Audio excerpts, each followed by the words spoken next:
Assalamualaikum warahmatullahi wabarakatuh. Perkenalkan, nama saya Kamilah Mustafidah dengan NIM 23140108 dari Prodi PGSD kelas 76 Bogor.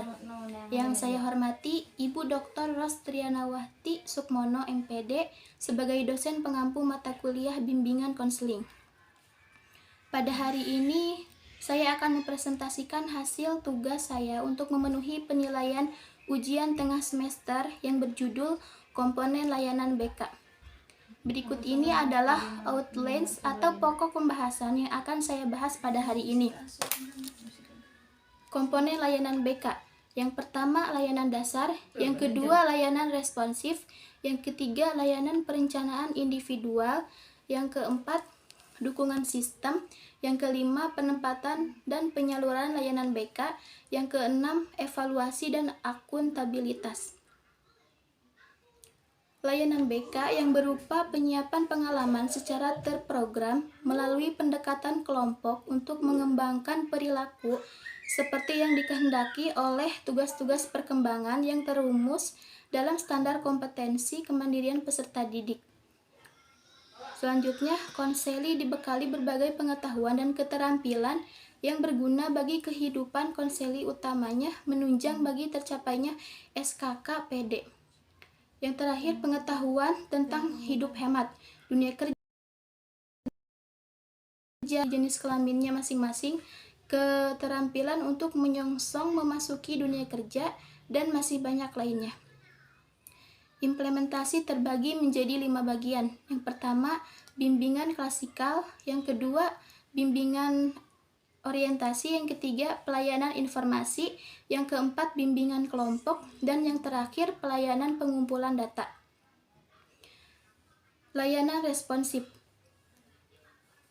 Pengertian layanan responsif.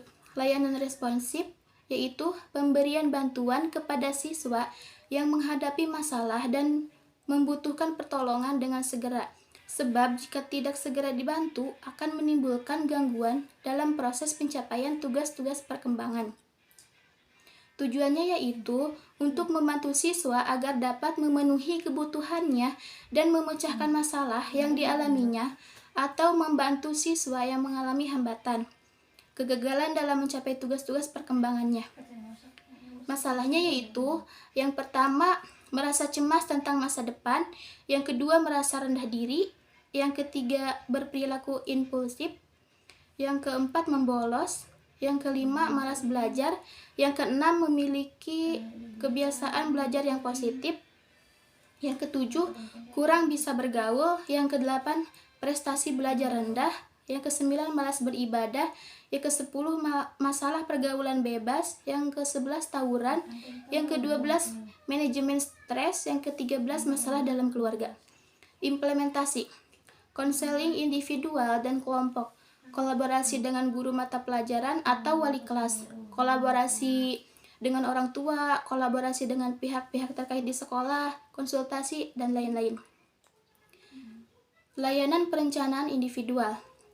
Bantuan kepada peserta didik agar mampu merumuskan dan melakukan aktivitas yang berkaitan dengan perencanaan masa depan berdasarkan pemahaman akan kelebihan dan kekurangan dirinya, serta pemahaman akan peluang dan kesempatan yang tersedia di lingkungannya.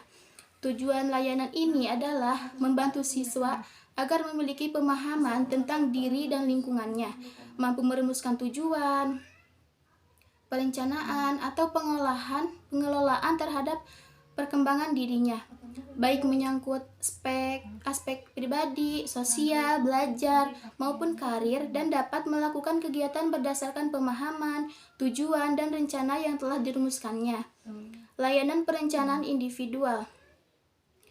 Menurut Gisbert, strategi dalam layanan perencanaan individual yaitu meliputi individual menginterpretasi tentang bakat, minat, keterampilan, dan prestasi yang ada dalam dirinya sendiri. Yang kedua, mempertimbangkan tentang pendidikan, karir, sosial, dan pribadi.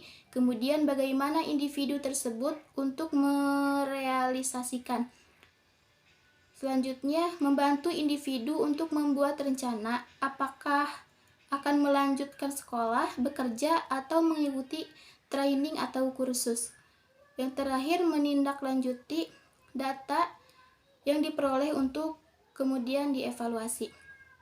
Layanan perencanaan individual, implementasi pelayanan individual. Yang pertama, guru BK membantu peserta didik menganalisis kekuatan dan kelemahan dirinya.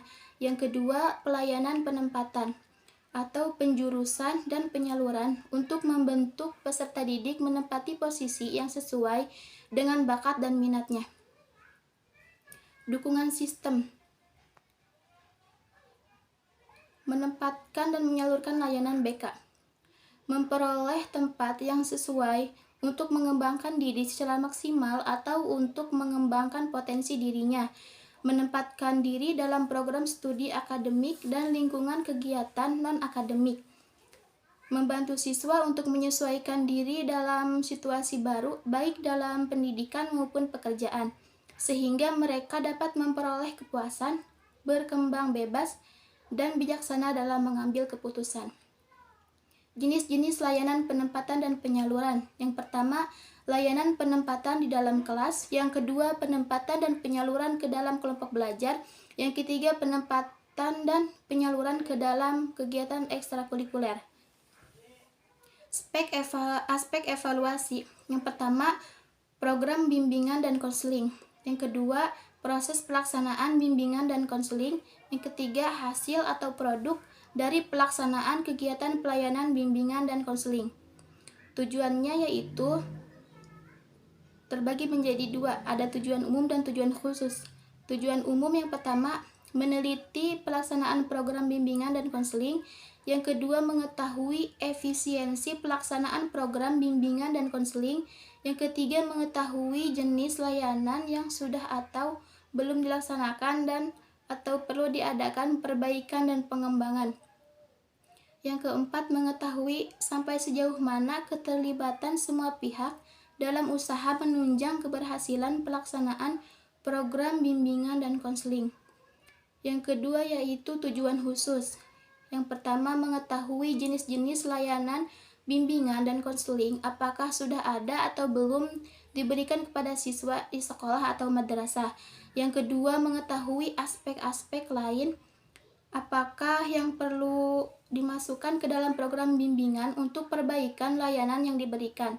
Yang ketiga, membantu kepala sekolah atau madrasah, guru-guru termasuk pembimbing atau konselor dalam melakukan tata kerja mereka dalam memahami dan memenuhi kebutuhan tiap-tiap sekolah. Yang keempat, mengetahui dalam bagian-bagian apakah dari program bimbingan yang perlu diadakan perbaikan-perbaikan. Yang kelima, mendorong semua personil bimbingan agar bekerja lebih giat dalam mengembangkan program-program bimbingan. Langkah-langkah evaluasi terbagi menjadi 4. Yang pertama, merumuskan masalah. Yang kedua, mengembangkan atau menyusun instrumen pengumpulan data. Yang ketiga, mengumpulkan dan menganalisis data. Yang terakhir yaitu melakukan tindak lanjut.